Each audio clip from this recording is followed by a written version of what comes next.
Olá pessoal, sejam bem-vindos a mais um episódio do Sixcast, o podcast da Six Capital que fala um pouco sobre mercado imobiliário, investimentos no Brasil, nos Estados Unidos e assuntos de interesse geral. Hoje a gente tem o prazer de receber aqui Luiz Fernando Saad, né, conhecido como Nando também, parceiro, amigo de longa data do grupo inteiro. O Nando tem um histórico muito legal de investimentos nos Estados Unidos, até como pessoa física mesmo. Eu acho que é legal a gente bater um papo sobre isso depois, Nando. E a gente vai conversar um pouquinho justamente sobre isso. Investimentos nos Estados Unidos, no mercado imobiliário, no segmento de multifamily, no segmento de self-storage, contar um pouquinho da história do Nando, como que ele foi para lá. Então, a gente vai falar aqui até de avião, né? Depois o Nando vai contar curiosidades de avião, que o Nando pilota avião. Não sei se é a palavra certa, é pilotar avião, né? Então, acho que vai ser um episódio muito legal. Obrigado, Nando, por aceitar nosso convite. Ô, Nando, a primeira pergunta que eu tenho para fazer, que eu acho que a gente sempre gosta de ouvir, é um pouquinho sobre a sua história, né? Como hoje você está lá nos Estados Unidos fazendo investimento, vem aqui para o Brasil, mas como que você começou nesse segmento profissional? Sempre foi com imobiliário ou não? Não, eu nunca imaginei que isso pudesse acontecer na minha vida, né? Eu comecei a trabalhar aos 15 anos de idade. Acho que eu trabalhei para alguém dos 15 aos 16. Comecei um negócio de confecção. Meu pai me emancipou, tive minha primeira empresa aos 16 anos e meio. E peguei gosto por ganhar dinheiro. Eu nunca ganhei uma mesada e alguma coisa de alguém. Eu sempre gostei dessa parte de independência. Acho que com 19 anos eu já tinha um negócio com muitos funcionários, um negócio de confecção muito grande. Confecção do quê? Meu pai tinha um negócio de facção de malha, ele transformava fio em malha. De certa maneira eu tinha uma informação, eu soube me aproveitar dessa informação, que é qual é a gramatura de determinado tecido, quem compra esse tecido, quem fabrica para quem o quê. Então em alguma loja, lojas de grife, falou, olha, eu consigo fazer uma camiseta de fio 40 a um penteado para você, você está comprando uma de 30 a um penteado ou cardado, e eu consigo fazer nesse valor com essa qualidade, você quer comprar? Comecei a fabricar roupas para várias e várias grifes. Então a gente comprava fio, transformava em malha, cortava e entregava para cada uma dessas lojas de marca, com a etiqueta deles, com os cílios que tivessem feito. Produto pronto, né? Pronto. Nem só o tecido. Tudo pronto. E isso acabou crescendo. Acontece que no meio do caminho, um dos nossos grandes clientes resolveu comprar uma parte da minha fábrica e entrou com lojas. E a gente é jovem, né? A gente se incentiva muito fácil. É muito bonito, muito chique. Poxa, vou ter loja no Shopping Morumbi, vou ter loja no Shopping Center Norte, vou ter loja no Shopping Guatemi. Uau! Só que eu entrei numa área que a gente não dominava. Tem que fazer caixinha de presente, tiara, tem fiscal, tem horário para as coisas. Acabou acontecendo que um ano depois nós quebramos. Quebramos que eu perdi acho que tudo que eu construí em 8 anos. Essa história é curiosa porque eu conheci a minha esposa, eu comecei a namorar com ela, eu tinha 18, quase 18 anos, um mês antes dos 18 anos. E ela um mês antes dos 17 anos. Ela me acompanhava até nos treinamentos, que eu acabei fazendo no CPOR, sou oficial da reserva. Legal. E ela ia comigo nos treinamentos. Acabei namorando, aconteceu a gente ir casar, combinamos de casar, e no dia que chegaram os convites de casamento, o meu sogro faleceu. Poxa. Foi um treco triste, muito duro, a gente mudou data, já não sabia mais o que fazer. E um ano depois disso, a gente casou, apesar de ter mudado de data, tudo, mas um ano depois eu quebrei. E eu acabei casando em comunhão universal de bens, os meus credores avançaram no espólio de herança da minha mulher, e eu sei que não é bonito falar isso, mas a gente foi educado numa sociedade mais machista, vou dizer assim, né, de pagar todas as contas para a mulher, para abrir a porta do carro, dessa maneira. Então, para mim, para ver sua esposa ser dilacerada financeiramente por um casamento foi algo muito difícil na ocasião. Nossa. Inclusive, eu tive algumas ameaças. Caramba. E isso é incrível, né, que tudo tem o seu lado positivo. Foi a maior oportunidade da minha vida. Eu acabei pesquisando um seguro de vida internacional. Eu, como empresário, sempre soube fazer contas. Naquela época, nós estamos falando em 1993, mais ou menos, tá? Nem existiam seguros individuais, eram coletivos. Seguros no Brasil de vida eram muito ruins. E alguém me mostrou um seguro de vida internacional. Eu achei aquele treco brilhante. Tava pensando para você, pensando Pra assim, eu comprar. vou ter que deixar alguma coisa para minha esposa, vou fazer um seguro de vida. Dá de acontecer alguma coisa comigo, minha esposa estava grávida. Eu não vou ter essa vergonha, pelo menos deixo alguma coisa, né, para que ela possa se sustentar, possa ter uma condição financeira mais decente. E essa pessoa que me vendeu o seguro de vida viu que eu era uma pessoa muito bem relacionada, sócio do Monte Líbano, bons amigos, inteligente, falava bem, e ficou quase que me perturbando por um certo tempo para mim ir para esse negócio. E eu não queria ir.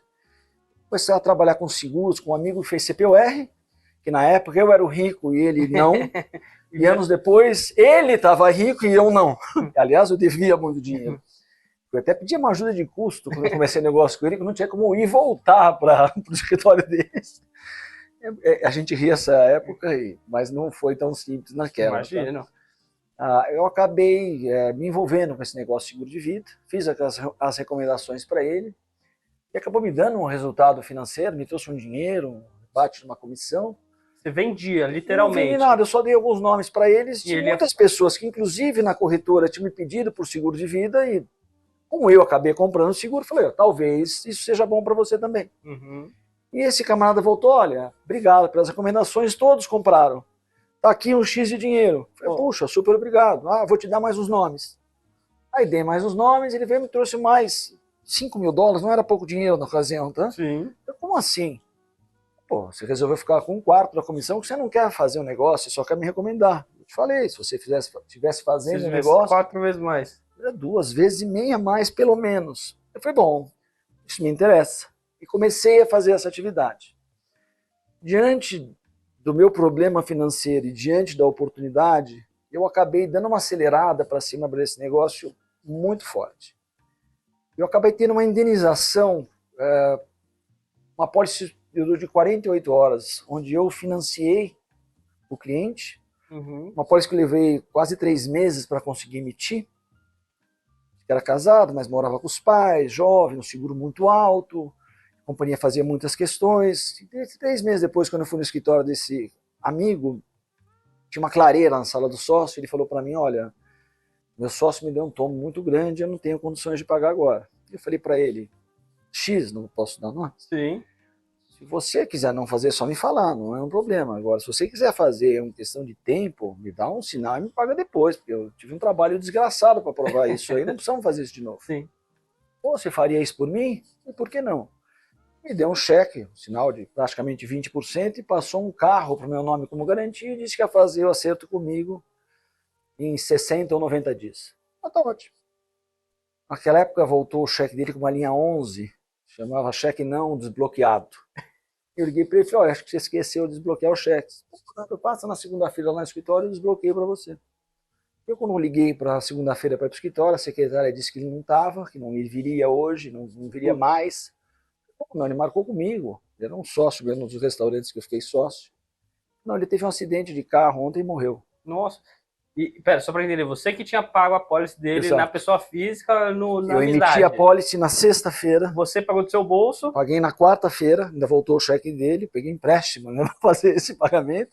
Mas era questão de tempo, ele ia acertar comigo, uma pessoa da minha confiança, ele era sócio num restaurante que chama Armazém Paulista, em Moema, onde eu tive 5 fundos de comércio lá antes de fazer o Armazém Paulista, a gente que formatou aquele negócio. Eu fui, acabei indo para o velório, eu encontrei uma senhora, falei, nossa, que pecado, 25 anos. Não, ele tinha 19. Imagina, eu fiz a pólice de 25. Eu sou a mãe dele, né? Eu tenho 19. Eu gelei, falei, caramba. Não conheço muito bem aqui, o que está acontecendo? Será que eu errei? Bom, voltei para o escritório, esperei uma família judaica, esperei todos 7 dias, 10 dias, todo respeito para falar com a família, fui até ela e falei, olha, seu filho deixou uma pólice, $2 milhões para vocês. Só que eu acabei de começar nesse negócio, foi meu segundo cliente, eu que paguei a pólice, eu tenho medo da companhia me perguntar sobre as provas de pagamento e o cheque voltou. Não quer me pagar? Porque mesmo que esteja errado, que a pólice esteja errada, a companhia devolve o dinheiro e cancela a pólice, não tem nenhum risco. No mínimo só volta. No mínimo não tem nenhum risco. Ela falou para mim, não, essa pólice você nunca vai receber, se você que pagou, fica para você. O que eu preciso assinar que fique para você? Só precisa assinar os processos de indenização. Enfim, Dava para ir para você? Ela fez os processos de indenização, daria para ir naquele, eram outras épocas. É diferente. Bom, uma apólice de menos de 2 anos era investigada. Sim, deve ter uma carência, sei E lá. a companhia que investigou, que é um third party da seguradora, disse, olha, a fraude não afetou a aceitação do risco. Ele mentiu a idade, porque quem compraria franquias de $600 mil de um jovem de 19 anos solteiro? Ele dizia que era 25 casado. Mas a gente teria aceitado o risco de qualquer maneira. Então a apólice estava em force. Só que ele pagou $16 mil a mais, além da indenização, nós vamos indenizar os 16 que foram pagos a mais. Eu recebi esses cheques na minha casa. Eu devia um bom dinheiro, talvez metade desse aí, isso resolveria a minha vida. Mas aquela noite eu sonhei com esse meu amigo falando, pô, você vai cuidar da minha mãe. Eu liguei para a mãe dele no dia seguinte, falei, eu preciso ir aí. E fui lá e falei, olha, esse dinheiro não me pertence. Eu preciso que o senhor me pague o prêmio, eu preciso que o senhor receba essa indenização. E ela acabou aceitando, foi super emocionante, eu estou contando, mas eu fiquei quase um mês sem trabalhar, sou uma pessoa muito emotiva, eu sou pessoal com as coisas, Sim. cuidadoso com as coisas. E ela me mandou um prêmio, acho que na ocasião, um relógio, $100 mil de presente, me deu uma lista de recomendações. Eu ganhei um prêmio de melhor consultor do mundo por causa dessa lista. E muitas pessoas começaram a ver que, nossa, você estava quebrado. Mas podia começar a trabalhar para vender dentro da colônia que eu trabalho, todo mundo sabia da minha história. Quebrou, perdeu tudo. E começou do zero. Então é difícil fazer negócio com as pessoas porque elas não acreditam em você. Sim, pô, esse cara deu errado. Não... Só que eu era um jovem, né? Quem não erra? Claro. O problema não é errar. Acho que o segredo é levantar. Sim. Eu aprendi na vida que um vencedor é um perdedor que uma hora dá certo. É isso mesmo. Levanta tantas vezes forem necessárias.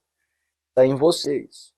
Bom, acabei recebendo essa lista, acabei montando uma agência de consultoria, e esses produtos internacionais nunca foi permitido vender no Brasil, mas consultoria poderia ser feita, e sempre foi e ainda é permitido comprar esse tipo de produto.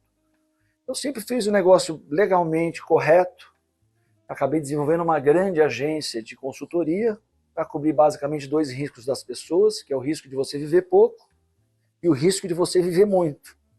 Ou seja, produtos de previdência, seguro de saúde, invalidez para alguns profissionais e outros como se fossem produtos de investimento, previdências, para que você nunca fique pobre. Sim. E assim começou a minha vida financeira. Então eu acabei conhecendo as empresas nos Estados Unidos. O curioso, na minha lua de mel, quando eu tinha confecção, a última semana eu passei em Miami e falei para minha mulher, nossa, que lugar legal, né? As coisas são baratas na loja, tem loja de computador, você anda na rua com toda a liberdade, ninguém fala nada, que lugar bacana esse aqui. Imagina um dia morar num lugar desse. 200 funcionários, loja de confecção, impossível. Nunca ia sair de lá. Você vai sair, deixar o ganha-pão, não era uma coisa real, mas esse sonho brotou coincidência ou sincronicidade. Esse desejo apareceu na minha lua de mel. E essa companhia de seguro de vida era em Miami. Que você... Comecei a trabalhar com ela, comecei a ir para Miami. E acabei me dedicando só a esse negócio. Sempre tive vontade para lá, mas não teria como. Os clientes estavam aqui no Brasil, nós continuamos por aqui. Eu sou uma espécie de workaholic. E anos depois, minha mãe se foi. Prematuramente por um câncer, e eu falei para minha esposa, cara, eu comecei a trabalhar com 15 anos de idade, a gente tem um sucesso financeiro hoje, tá com mais certa liberdade financeira, super estável, mas eu não sei se minha vida está valendo a pena. Tenho muito mais gasolina do que passeio de carro. Eu queria passear de carro, queria ter essa liberdade, queria ter 20 dias de férias, queria me despreocupar. Eu acho que eu preciso sair daqui. E fazendo o que eu fazia de consultoria, também vi histórias de muitas famílias. Sim, imagino. E a brincadeira que eu faço... Você começa a refletir, né?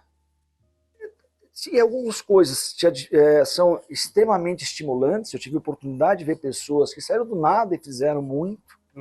E é interessante você saber que é possível. Mas, ao mesmo tempo, vi coisas complicadas acontecendo com essas pessoas, né? Então, o que eu vi? Que aqui, todos os lugares do mundo têm um risco de negócio.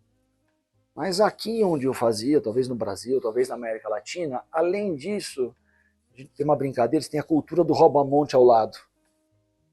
Ela só está ao lado, mas às vezes ela avança no teu terreno. é uma lei que muda, é um presidente que toma o dinheiro de todo mundo porque falta dinheiro no Brasil, Sim. é uma mudança de moeda, são mudanças drásticas.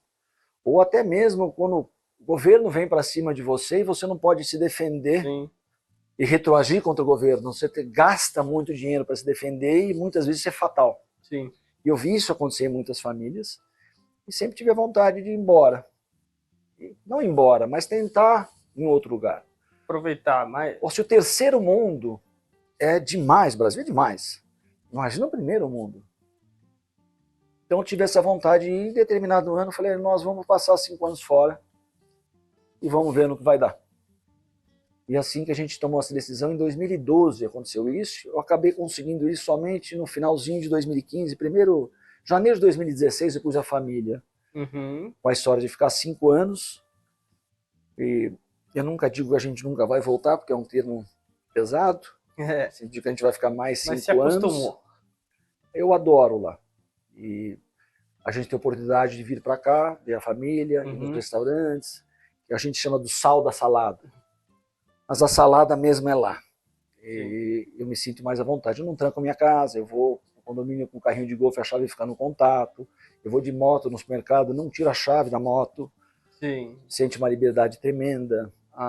As pessoas se preocupam menos com a vida das pessoas e muito mais em você se doar, fazer trabalhos sociais, se preocupar com a pátria, com algumas coisas que foram novidades na minha cultura. Que é diferente aqui para o brasileiro, né?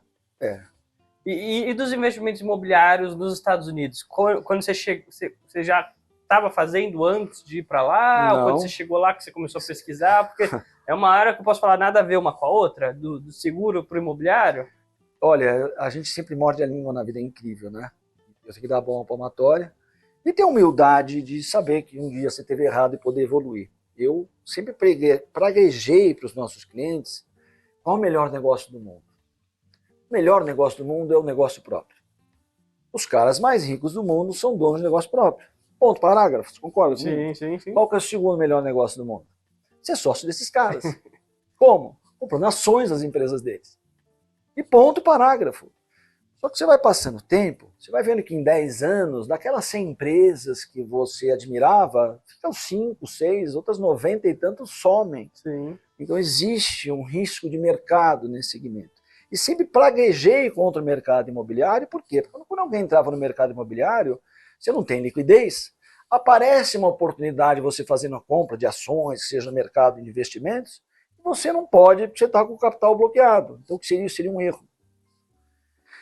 Então eu praguejava contra o mercado imobiliário. Nem no Brasil, assim, você nunca foi de ter imóveis para investimentos, esse tipo de coisa, assim? Pouca coisa. Não era o principal. Não era o principal, não tem como não ter. Imagina, eu atendia clientes em Florianópolis, por exemplo, onde a gente viu coisas do mercado imobiliário fenomenais. Ou aqui em São Paulo é uma cidade sui generis, o crescimento que essa cidade tem é um absurdo. Então, óbvio que a gente se envolveu com coisa ou outra, mas sempre preferi estar no negócio de liquidez. E você me pergunta como eu entrei no mercado imobiliário. Então, dentro desse meu relacionamento, eu devo ter de uns 160 congressos internacionais de várias e várias corporações. Por incrível que pareça, no mercado global você acaba encontrando as mesmas pessoas. E acabei me relacionando com muitos e muitos americanos. E um deles hoje se tornou meu sócio, Michael. O Michael tem 72 anos de idade. Eu tenho 56 anos de idade. E o Michael, além desse negócio, eu devo ter tido um negócio de 700 consultores em 14 países. O Michael deve ter tido uma coisa de perto de 3.000 consultores em muito mais países, não sei quantos, mas muito mais países do que eu. Mas ele também mexia no negócio imobiliário lá nos Estados Unidos e muito forte. E eu achei até curioso ele ter largado tudo o que ele fez e se focado mais no mercado imobiliário.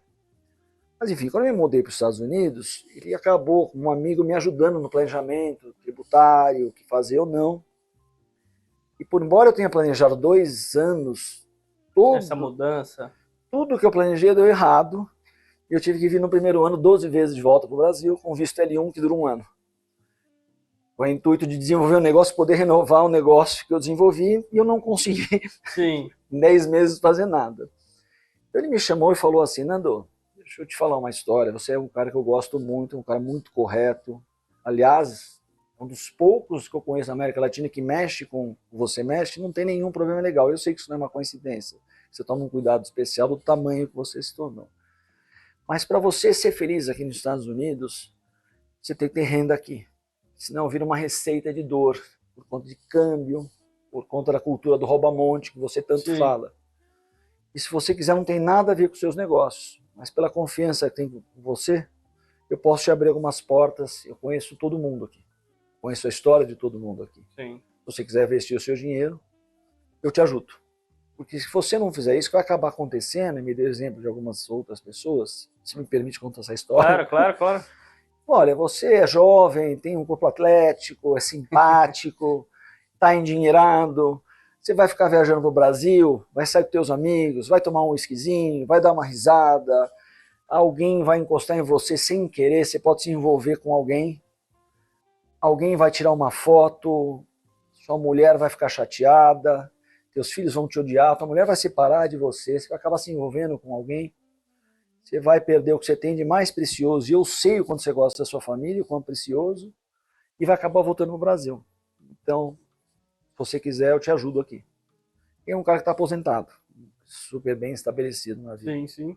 E aí é assim que a gente entrou no mercado imobiliário. Ele me convidou para fazer um negócio que ele me dizia, e hoje eu sei, que a coisa mais segura que todos os bilionários dos Estados Unidos fazem, que é projetos multifamily, projetos self-storage. Na época você nem sabia muito bem o que era. Não sabia o que é Ele multifamily. falou, abriu um investimento lá, você falou, tá bom, confio nele, vou entrar. Quando a gente pensa no negócio imobiliário, o que a gente pensa? Vou comprar uma casa, dar uma flipada, né, dar uma arrumada nela e vender. Sei lá. Vou comprar 3, 4 casas, vou dar arrumada e vou vender.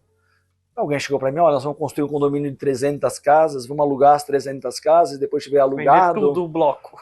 Ou não, fazer um refinanciamento, tirar o dinheiro, fazer receita indefinitivamente e de extrema eficiência de impostos, na maioria das vezes nem paga impostos, tá, em refinanciamento e aluguéis, ou vender. E isso foi um divisor de águas na minha vida, porque eu experimentei isso. Eu sou uma pessoa certamente limitada, tá? Eu não sou o cara mais técnico do mundo. E eu tenho um princípio chamado princípio da Gestalt. Eu só posso falar para as pessoas, eu pratico isso, de experiências que eu tenho, eu não dou opinião. Eu aprendi na vida que, uma brincadeira, que opinião é que nem bumbum, sabe? Todo mundo tem, um é diferente do outro. E isso não deveria afetar a vida de ninguém. As pessoas têm decisões melhores, mais acertadas, baseado em fatos. Sim. E não só em fatos, mas em fatos que têm a ver com a sua personalidade, a sua maneira de viver, com a sua vida. Pô, legal. Te tornam feliz ou não. Sim. Até, Nando, entrando nesse ponto, acho que a gente estava conversando antes de começar o podcast, né? Você falou, não dou opinião, mas eu gosto de citar fatos, né? Você pode dar um exemplo que você mesmo sugeriu, um exemplo de um investimento imobiliário que deu super certo, que você fez nos Estados Unidos, e algum que deu super errado, e o que você pode tirar de lição de um, de outro? Como que foi isso? Claro. Vou começar com o que deu super certo e falar depois o que deu super errado. Então, o primeiro que deu super certo, as empresas de capital aberto de construção, se eles param um dinheiro para comprar uma área, esperar 1 ano e meio, 2, 1 ano ou mais, para tirar os permits, os entitlements, são as permissões de construção, a ação deles desvaloriza. Não existe o interesse genuíno desse tipo de corporação de comprar alguma coisa pronta por uma construção vertical. A gente se juntou a uma turma, nós compramos uma área. Se comprar uma coisa pronta, é um terreno com projeto aprovado? É o que eles compram no final. Tá. Já com todas as permissões para fazer um certo número de casas, quais casas, tamanho, ruas traçadas, luz, tudo pronto. Então nós entramos num projeto, o Michael disse que isso era um negócio muito bom, e eu acreditei, coloquei o nosso próprio dinheiro. Nós fizemos 95% de rentabilidade, um capital call mais pesado foi 5 meses antes da venda. A gente colocou 10 ou 15% hoje, e 13 meses depois, o resto. Tá bom. 4 meses depois, nós fizemos um lucro de 95%. Foi um negócio que impressionante. Mas só para entender, esse tipo de investimento, você comprava um terreno, fazia aprovação e vendia o projeto? Era isso? Vendia o terreno com todas as permissões de construção pronta, um projeto. Quem comprasse aquilo poderia construir no dia seguinte. No fundo, tem muito mais qualidade esse negócio. Tem a segunda maior empresa que faz vendas e aluguéis de imóveis e comercialização de imóveis, ela participa do início do que ela acha, na visão dela, que faz melhor. Duplex, triplex, townhouse, uma vaga, duas vagas. Eu recomendo o tipo de projeto que eles você veem de sucesso que já naquela área. Aí fica engenheiro, arquiteto, até achar um meio termo que seja matematicamente faça sentido econômico fazer aquele projeto. Aí entra mais um, que é um dos grandes cérebros da operação, chama Alan, que tem especialidade em entender os city halls, as prefeituras, os interesses que esses caras têm no desenvolvimento ou não daquela área. Porque um dos maiores riscos num projeto imobiliário, são dois grandes riscos, mas o maior, sem dúvida, é o tempo. O negócio que levar muito tempo traz todos os riscos consigo. Quanto mais rápido for o projeto, menos risco a gente tem. E o segundo grande risco é você errar o preço. E não tem como acertar quando o tempo é distante. Quando o tempo é curto, é muito mais fácil de acertar. Então esse foi o projeto que deu divisor de águas. E dali em diante eu me senti muito confortável em trazer amigos para o negócio. Depois de fazer 1, 2, 3 ali, você... E a minha vida inteira nesse negócio de consultoria que eu comentei, a gente nunca fez negócio com amigos. Sempre evitei fazer negócio com amigos, né? Porque amigo é amigo, negócio é negócio. Não quer misturar as coisas. Nesse foi o contrário. O negócio é tão bom e me senti tão seguro com as informações e a maneira como vi esses... Fiquei sócio dos donos. Não tem nenhum intermediário no negócio. O nível de transparência de informação que a gente viu foi tremendo. Eu fiquei mais à vontade de trazer amigos. E fazia mais sentido até para a gente, o dinheiro que a gente tem, em vez de entrar num projeto, entrar em 5. Se você tivesse 1 milhão, você prefere pôr 1 milhão no projeto ou pegar 5 projetos de 1 milhão e pôr 200 mil em cada um? Melhor. Eu acabei fazendo esse convite para alguns amigos. Isso acabou se tornando um negócio para a gente hoje. Sim, de certo modo, eu posso até falar que tem uma semelhança com a parte de seguros, previdências. Você atuava apresentando essas oportunidades, intermediando entre o desenvolvedor e o investidor final ali. A gente brincava na parte de consultoria, né? A gente dizia que era o Waze financeiro. Eu não sou a companhia de segurança, eu não sou você, eu só te mostro o caminho. E se você quer mais segurança ou mais rapidez, né? No Rio de Janeiro, às vezes, você quer mais rapidez, você precisa por dentro da favela. Mas tem gente que quer esse tipo de jornada. E tem gente que não, quer ir até a Bahia para voltar pelo norte do Rio de Janeiro, sei lá. Uma metáfora, não se importa com isso. Então eu me especializei em entender isso e explicar esses caminhos para as pessoas. Num projeto de longo prazo. E nisso eu acabei aprendendo na prática e fiquei mais à vontade para trazer amigos, e só amigos mesmo, porque a maior preocupação nos Estados Unidos é de onde vem... Quem são seus sócios? Quem são, quais são as origens. São muito preocupados com isso. Eles não precisam de dinheiro de ninguém, infelizmente. Ou felizmente. Sim. Então, com a carreira que eu construí, eu tive sinais verdes para tudo. Para o pior caso, nós acabamos tendo a oportunidade de construir para uma família, tá? Um cliente muito grande, muito amigo, é pessoal meu relacionamento com ele. 4 prédios em Chicago para estudantes. Illinois, nas áreas mais nobres de Chicago. O senador, o Major e Senator de Chicago, convidaram a construtora para um bate-papo, e eu fui junto, porque eu sou o equity do representante do cliente, e pediram para a gente não fazermos 4 prédios, fazermos 6 prédios, porque faltava lugar para estudante. Dividimos em 2 partes, vamos fazer 3 prédios, estabilizar e depois fazemos outros 3. Quando é que os prédios ficaram prontos? Janeiro de 2020. Um pouquinho antes do Covid. A gente ia lançar os prédios, teve uma revolução uma área comunitária lá no Chicago, coisas de racismo. Eles destruíram 5 milhas da principal avenida de Chicago. O nosso prédio estava lá. Não dava para lançar o prédio. Pintaram, quebraram o vidro. A própria prefeitura fez tudo, indenizou, não gastamos nada nem com seguro. 1 mês depois aconteceu de novo isso. Isso retardou um pouquinho o lançamento dos aluguéis. 1 mês depois entrou o Covid. Tem estudante. Chicago ficou sem estudante por 2 anos. Pior. Entrou uma lei em Chicago que proibia conjugar apartamento. Nós fizemos um negócio com estudo profundo Para na fazer cidade, isso. mas isso para conjugar apartamentos. Mas a gente aprendeu na vida que o grande segredo não é acertar, o grande segredo não é errar. Eu não entraria num negócio em que a construtora não coloque equity. Por quê? Porque quem conhece mesmo, quem faz as pesquisas, são eles. Nós somos investidores, nossa especialidade é ganhar dinheiro, talvez, ou escolher aonde. Mas quem sabe a obra que vai acontecer com a cidade é o cara que está desenvolvendo lá há 30 anos, tem bilhões de dólares em projetos.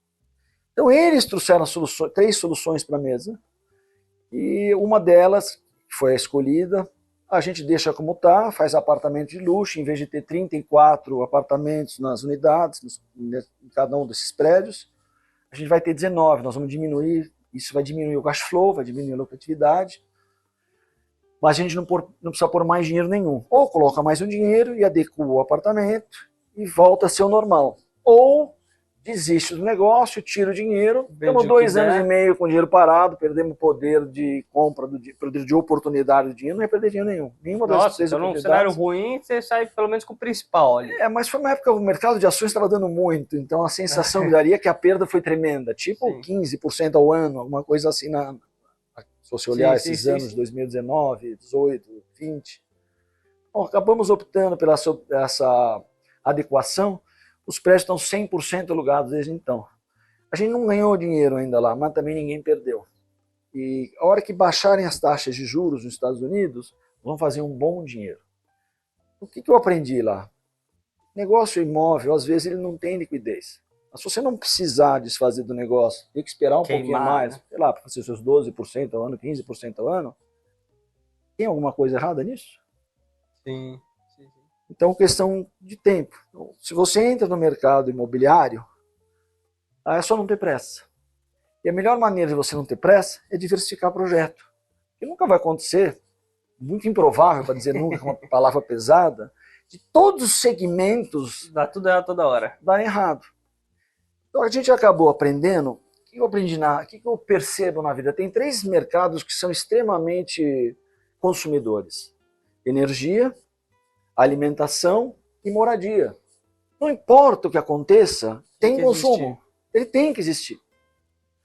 A energia é risco de mercado, né? Tecnologia, etc. Sim. A alimentação é para quem gosta de fazenda, não é meu caso. Eu gosto de inseto, acho lindo passar a semana lá, mas não conseguiria viver numa fazenda, não faz parte do meu ser. Sim. Acho lindo, não tem nada de errado, isso não faz parte de mim. Então, achei que esse negócio de residência é uma coisa muito interessante. Se você vê a história de uma pessoa que quebrou, e eu passei por isso, qual é a última coisa que o cara perde? Moradia. A casa. Então, a chance de dar errado é a menor entre todas. É isso que eu venho mencionando, que a gente vai tirando os riscos à frente, eliminando o risco, eliminando a possibilidade de dar errado. Sim. Talvez a gente elimine em potencial um grande ganho. Ninguém precisa de grande ganho, só precisa de ganho. Sim. E você errando muito pouco, ou é impossível não errar nada, tá? Mas errando muito pouco, isso dá muito ganho no longo prazo. E o mercado imobiliário, não importa onde for no mundo, ele proporciona isso. O mercado imobiliário nos Estados Unidos, ele é absolutamente diferente. Você construir no Brasil, você construir nos Estados Unidos, é um bicho diferente. Você construir na Flórida é um bicho diferente de você construir no Texas. Sim. Você construir em Portugal, e a gente faz coisas lá também, investimentos muito bons, também é diferente. Talvez seja até mais lucrativo Portugal, mas não dá para comparar o nível de segurança de um projeto nos Estados Unidos. Estados Unidos. Até perguntar, Nando, se puder te interromper, você falou aqui de 2 segmentos, talvez de self-storage e multifamily, você contou os casos bons, casos ruins. Como que você vê essa diversificação de segmentos? Que nem você mesmo mencionou, falou, é bom diversificar porque a gente diminui o nosso risco, né? Você também vê essa diversificação de segmento, por exemplo, se eu investir só em multifamily, né, que é o famoso residencial para renda, de locação, do self-storage, que é um pouquinho diferente, né? Talvez tenha mais risco, se você pensar no sentido de que é algo que as pessoas... Não é uma necessidade básica, muitas vezes, né? Que ele precisa daquilo. Até quero que você comente um pouco sobre o assunto, mas como que você compara esses dois? Esse tem mais retorno, esse tem menos riscos? Excelente sua colocação. Vou ser sincero que não vou olhar basicamente o retorno, mas a diversificação de negócio é extremamente interessante. O que a gente sempre analisa é como uma crise pode afetar esse negócio. E eu passei por talvez 8 crises financeiras no mercado financeiro. Então a gente aprende bastante com isso. A pior crise é a que você está passando, a do momento. E olhar para trás é super fácil. Quando você está passando por crise do momento, você não consegue olhar para frente, você não sabe o que vai acontecer na frente. Mas o que a gente viu nas crises? Multifamily e self-storage. O cara está pagando 15 pau de aluguel entre uma crise. Ele vai querer pagar 12. O de 12 vai querer pagar 8. O de 8 vai querer pagar 5. A gente no multifamily faz o workforce. A gente não entra em negócio para troféu, tá? Entra em negócio nos Estados Unidos para classe média, que é um grosso de consumo. Falando em consumo, às vezes o brasileiro tem essa... nós somos 220 milhões aqui no Brasil, são 320 milhões nos Estados Unidos. Só que aqui dos 200 e tanto, talvez tenha uns 40 milhões de consumidores. E lá dos 300 e tantos, tem 100% de consumidores. Então ele é drasticamente muito diferente. Maior. E quando você vai nessa base da maior economia do mundo, onde o PIB do Brasil é menor do que o mercado de imobiliário dos Estados Unidos. Um terço do mercado do PIB dos Estados Unidos é produto imobiliário. Então você está num lugar extremamente seguro. Quando tem crise, ele funciona até melhor. Desde que você esteja no multifamily. Se você tiver que vender, pode ser que não venda, mas as pessoas têm 2 opções para morar. Uma é comprar e a outra é alugar. Então, se a gente não vende, a gente aluga. A crise não afeta. E outra, quando tem essas crises, essa cultura de self-storage, e o brasileiro não vai ter essa percepção como é nos Estados Unidos. Porque o self-storage não é só para você estocar tralha. As pessoas pensam o que é isso. Quanto custa o metro quadrado no escritório em Nova York? Quanto custa o metro quadrado no escritório em Miami? O cara que vende um vinho, uma obra de arte. Quanto custa o metro quadrado? Uma sala de self-storage custa $100 por mês. E o metro quadrado do escritório, 2 ou 3 mil dólares. Então, muitos escritórios usam para pôr papel, estoque. Sim, e o self-storage não é só uma salinha. Tem lugares que você entra com ar-condicionado, um caminhão ali dentro, que existe essa necessidade de alocação. Então, quando existe uma crise, as pessoas também mudam para casas menores e acaba sobrando a tralha. Tem, mas pelo jeito é um tipo de investimento. Realmente, esses pontos que eu trouxe, até eu nunca tinha pensado, né? Os escritórios podem diminuir seu espaço, fazendo... É inteligente fazer isso. Eu acho que é bem comum as pessoas, arquivos enormes, por que não coloca separado, pega um escritório menor, que aqui é 2, 3 mil dólares, para trocar por $100, né? Dá até um exemplo, mas pega uma loja como a Total Wine. Onde guarda aquelas bebidas lá? Quanto custa aquele galpãozinho? Põe 2 galpões e deixa um de estoque aí atrás. Entendeu? Sim. Então, quando eles fazem um estudo de self-storage, não sei se a gente vai ver isso no Brasil, mas eles estudam quão longe é da freeway, se todos os tamanhos de caminhão conseguem fazer curva para entrar ali dentro, qual a dimensão, se tem subida ou descida que possa mexer na carga que vai entrar ali dentro. Sim. Pensam em coisas de fato diminuem ou eliminam a possibilidade de risco. Aí nós vamos falar na Flórida. A maior elevação da Flórida é o depósito de lixo. A Flórida é plana. Então, ali é interessantíssimo de fazer projetos de self-storage. A Flórida está crescendo muito, né? O ano passado, entraram 365 mil pessoas para morar na Flórida. 1.000 por dia. Faltam 4 milhões de casas no momento. Você se sentiria seguro entrar no mercado desse construindo casa? Sendo que a gente pode alugar ou vender. E quem está mudando de casa pode pôr as coisas no self-storage. Sim. Então, o self-storage ele é muito atraente, porque de fato a rentabilidade de um self-storage ele cresce muito rápido. O dinheiro que você coloca lá, a experiência que a gente teve, vai ser assustador que eu vou te falar, mas é de triplicar o dinheiro em 3 ou 4 anos. Entretanto, em 5 anos, esse prédio não cresce mais tanto de valor. Dá uma estabilizada. E por que o multifamily nunca para de crescer de valor? Simples. A gente paga condomínio, não paga? Estados Unidos funciona como lucro, uma empresa simples. Deu lucro? Paga imposto. Não deu lucro? Não paga imposto. Então, o que os condomínios fazem? Torram o dinheiro, torra é uma palavra ruim, mas investem esse dinheiro, eles giram e devolvem o dinheiro em melhorias para o próprio condomínio. Põe uma clínica de golfe, põe 6 quadras de pickleball, põe catracas eletrônicas novas para a agilidade do carro ser melhor, põe câmeras em todos os lugares, põe mais 2 restaurantes, põe mais uma piscina olímpica, um negócio. Porque se não gastar esse dinheiro, vai pagar imposto. Então os condomínios estão sempre melhorando.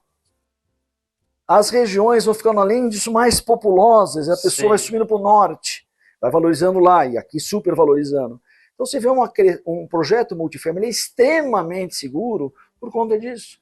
Ele nunca mais vai parar de crescer preço para o resto da vida. E vale 1 hoje, é questão de tempo para valer 10. Um self-storage, ao contrário, ele pode valer 3 ou 4 muito rapidamente, mas não vai mudar muito daquilo. Vai valer 10. Muito improvável que venha valer 10. E a gente precisa de fluxo de caixa. O self-storage solta aluguel todos os meses, né? Sim. Não precisa ficar esperando a venda de nada. A gente precisa... um pouco, até tem... Quem que é o inquilino? Se a gente dividir o inquilino do self-storage em pessoa física e pessoa jurídica lá, como que é essa distribuição? É meio a meio, assim? Depende do self-storage. Cada região tem self-storage, cada região tem uma característica aqui, eu vou focar diferente. no comercial. E, inclusive, antes, quando a gente vai investir no self-storage, na verdade, a gente faz uma parceria com os 4 maiores grupos de self-storage dos Estados Unidos. O que a gente andou investindo e construindo é para a Extra Space. A Extra Space é a maior empresa de self-storage dos Estados Unidos. A gente constrói o prédio, dá para eles alugarem. Se você puser Google self-storage, você vai ver que a primeira linha que aparece são eles. Eles têm câmera, tem sistema de seguro, tem sistema de venda, já sabem como vender. A gente dá 6 ou 7% do que o prédio rende para eles, é isso. Então a gente não precisa se preocupar tanto. A operação. Vão investir no self-storage, no quê? Então, é que nem você pegar um prédio. Você pode pegar um apartamento no térreo e outro na cobertura. Eles têm valores diferentes. Dá para fazer uma opção, inclusive no multifamily ou no self-storage, e uma coisa é diferente da outra. A gente tem que estudar esses negócios. A oferta, demanda, localização. É paciência. Uma hora o negócio bom aparece. Deixa em renda fixa, deixa o dinheiro paradinho. Não pode. É lindo você ter ambição. Mas normalmente os gananciosos não duram muito. Sim. Os erros aparecem. E aí ele toma um tombo. E não é só isso. Cria um buraco negro, leva muita gente junto. E isso que é o pior. O oportunista, ele não se machuca sozinho. Sim. Isso acaba causando uma má impressão do segmento, do mercado, porque a notícia ruim fala muito mais alto do que a boa, infelizmente. Sim.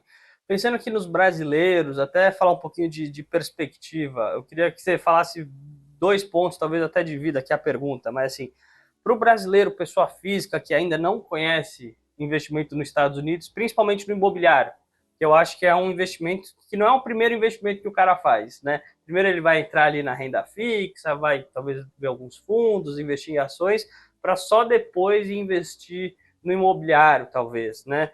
O que você recomendaria para esse cara, assim, que ele quer dar o primeiro passinho de investir nos Estados Unidos em imobiliário?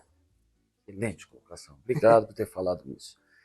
Eu vejo a experiência que eu tive na vida. O brasileiro acha o Brasil um lugar super seguro para investir. Sim. O americano não sei quem está certo ou quem está errado.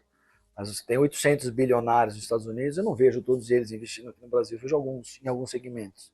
Eu vejo todos eles, investindo no mercado. 100% dos bilionários investem no mercado imobiliário nos Estados Unidos. Então, o que eu poderia dizer, se você vai fazer um investimento no lugar de primeiro mundo, não vai no risco. Vai numa coisa que funciona, que é sólida. Apesar que a liquidez seja lenta, é um negócio que não tenha riscos. Eu vejo muito um brasileiro, um latino-americano como um todo, o que ele faz? Criptomoeda, Forex, SP500, ações, não que seja ruim. Instantâneo ali, né? Exato. Ou não, volto lá para fora, vamos por o pau, porque é aí o que dá, ações americanas, mas não. O negócio imobiliário nos Estados Unidos é muito melhor. Se você olhar o gráfico de desenvolvimento imobiliário dos últimos 15 anos nos Estados Unidos, o SP500, que é o índice das 500 maiores empresas americanas, esse gráfico do mercado imobiliário supera o SP500 e não tem volatilidade, mas não tem liquidez. Ou seja, a liquidez também não é um negócio tão complicado. O negócio pode durar 3, 4 anos. Você planeja também, não é um dinheiro que você bota, que você não vai colocar o dinheiro ali, que é o dinheiro que você precisa para pagar as contas do mês, né? Não. O que eu faço no meu caso, todas as vezes as pessoas me perguntam isso de liquidez, Eu deixo dinheiro na conta corrente no Money Market por inteiro. E aí não tem como tomar uma decisão errada porque não preciso. Agora, quando você precisa, pode ser que você tome uma decisão errada por conta de emoção, precipitação, necessidade, ocasião. Voo cruzeiro.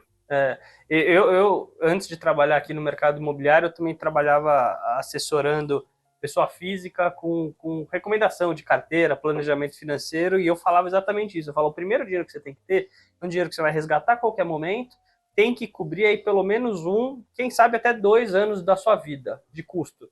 Porque se você conseguir ter isso, as outras decisões de investimento são muito mais fáceis. Você não vai ficar preocupado, você sabe que aquilo demora, pode atrasar um pouquinho, né? E muitas vezes aquilo, não ter o dinheiro no curto prazo, vai fazer você tirar o dinheiro de um investimento bom, que é um imobiliário, porque você tem que sair no meio do caminho, só porque você está sem liquidez. Não é que o investimento é ruim. Né? Então, acho que essa parte é muito importante também para compor ali. Né? E como que o investidor consegue achar esse tipo de investimento lá? E que nem você contou a sua história, você tem vários contatos, você já mora lá e tudo mais, mas para o investidor que não conhece muito, ele consegue chegar nesse tipo de investimento? Você tem informação, na verdade, que faz toda a diferença, né? O bem informado e mal informado é o cara que tem sucesso e o cara que comete erros. Eu diria que, assim, uma estratégia fácil e super simples. Se você colar bem numa escola, você vai passar de anos, concorda? Com todo o respeito, sim, mas sim. se você colar de alguém que sabe, provavelmente você vai passar não com o seu conhecimento, mas com o dele. Numa escola, isso não é uma política correta, mas nos negócios é. Então é tão simples você olhar para que os caras estão ganhando dinheiro, como eu acabei de te explicar. Tem 800 bilionários nos Estados Unidos, o que esses caras fazem? Ou uma opinião do teu amigo, do gerente do banco, do gerente do fundo, do outro. Esses caras têm dinheiro nesse negócio, a família deles tem histórica nesse negócio. Então o Brasil é um país cheio de oportunidade, né? É um país que você consegue fazer geração de fortuna em uma geração. Poucos países você consegue fazer geração de fortuna em uma geração. Aliás, nenhum país da América Latina levaria menos que 2 ou 3 gerações, a não ser o Brasil.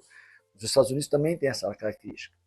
Então, o Brasil aprendeu a ser um país até de oportunismo. As pessoas ficam esperando o negócio do momento, a sacada do momento, o treco do momento. Não que isso não seja um bom negócio. Mas o básico, como o mercado imobiliário nos Estados Unidos, tem muito erro. Eu te diria, mesmo que o cara compre uma casa só, tudo bem, ele vai ter um crescimento menor, vai ter menos, vai ser um pouquinho mais lento, mas nunca vai deixar de ser bom. Sim. Até que as pessoas acabam entendendo que o investimento que você pode fazer em uma casa, você pode fazer em 300 com o mesmo valor. E às vezes o brasileiro se confunde um pouquinho, e a gente vê muita gente lá comprando uma casa em Orlando, por exemplo, só como exemplo.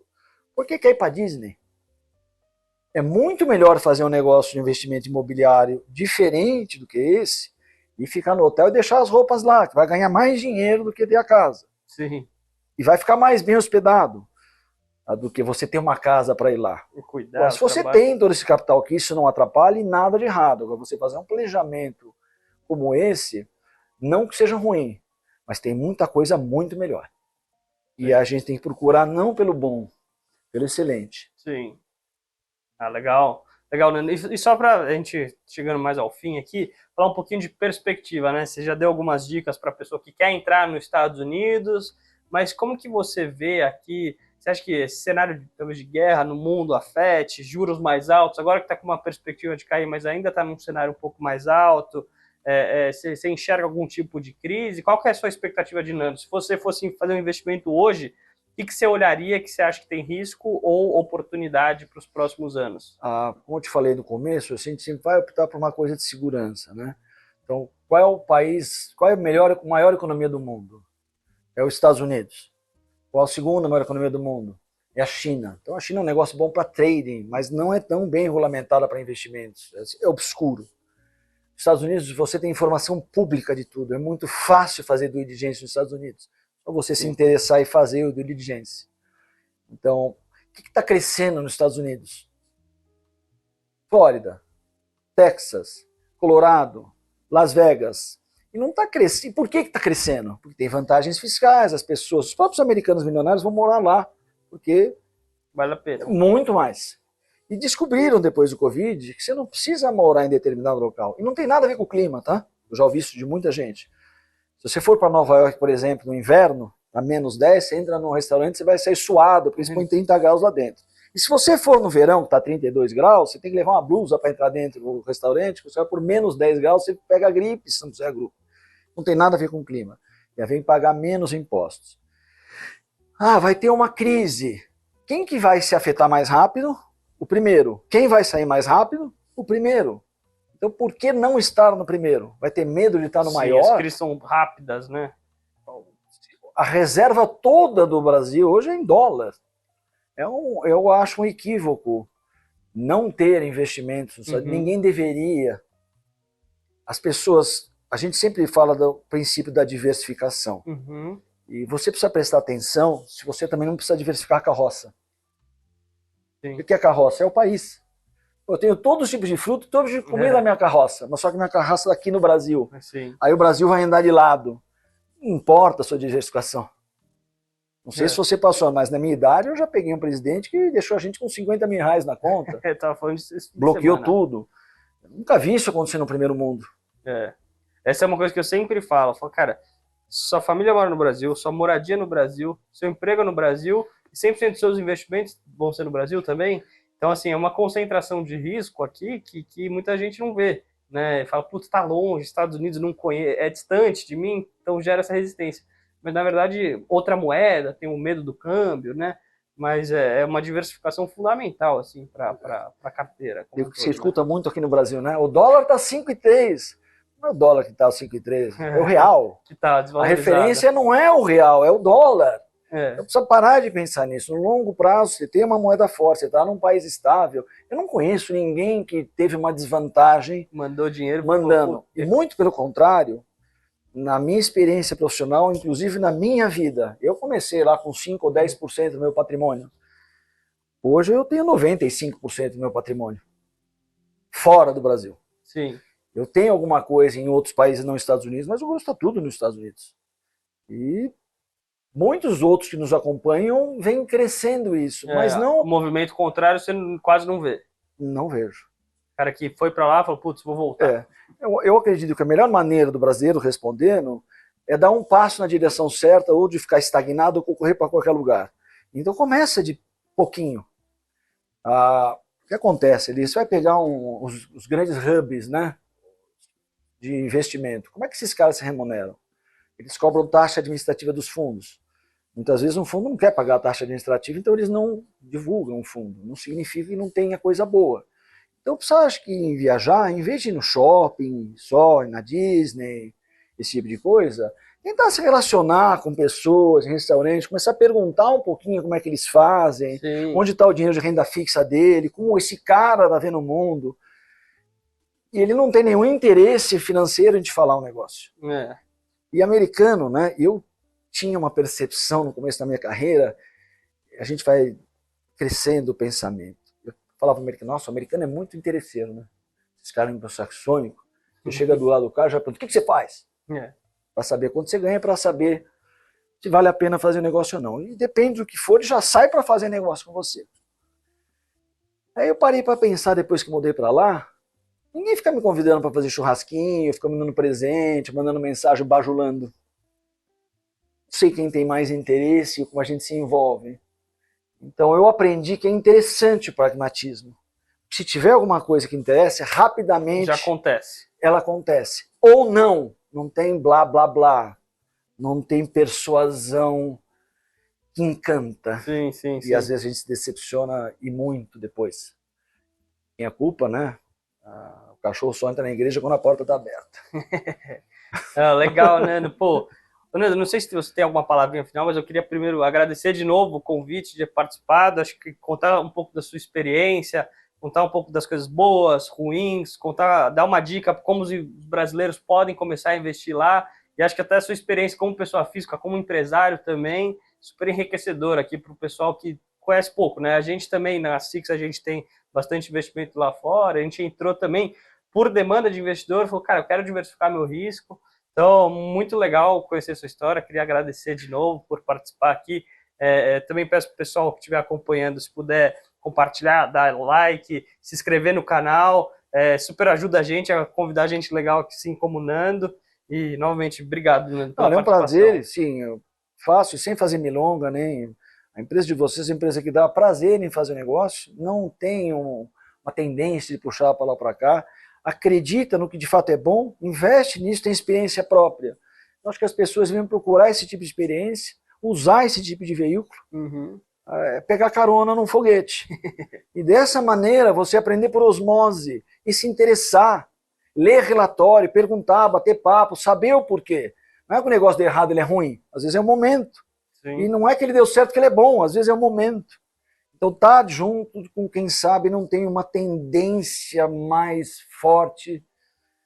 E eu acredito no mercado imobiliário, não conheço qualquer lugar do mundo que você vai fazer negócio imobiliário, ele costuma funcionar muito bem. Sim, o mercado dos maiores sempre. É. E o cuidado que as pessoas deveriam só tomar nos Estados Unidos, que aqui no Brasil a gente é assaltado com uma arma, não é? E lá você pode ser assaltado com uma caneta. Então prestar um pouquinho de atenção, olhar exemplos. Se você andar com pessoas que são doentes, gripadas, o que pode acontecer com você? Se você andar com usuários de droga, o que pode acontecer com você? Se você andar com pessoas felizes, saudáveis, éticas, o que pode acontecer com você? Atrai, né? E meu pai me ensinou isso. Diga-me com quem andas, direi onde chegarás. Não quem és. Legal, uma boa lição. É isso, e vocês, eu estou aqui, fico orgulhoso de estar aqui, agradeço de estar aqui, porque eu acredito na missão de vocês, uma empresa fidedigna, correta, de bons princípios, e que encaminha muito bem as coisas para os seus clientes. Pô, a gente que agradece, né? Obrigado pelas palavras, espero que vocês tenham gostado, e até a próxima, até o próximo capítulo aqui do Sixcast. Até mais.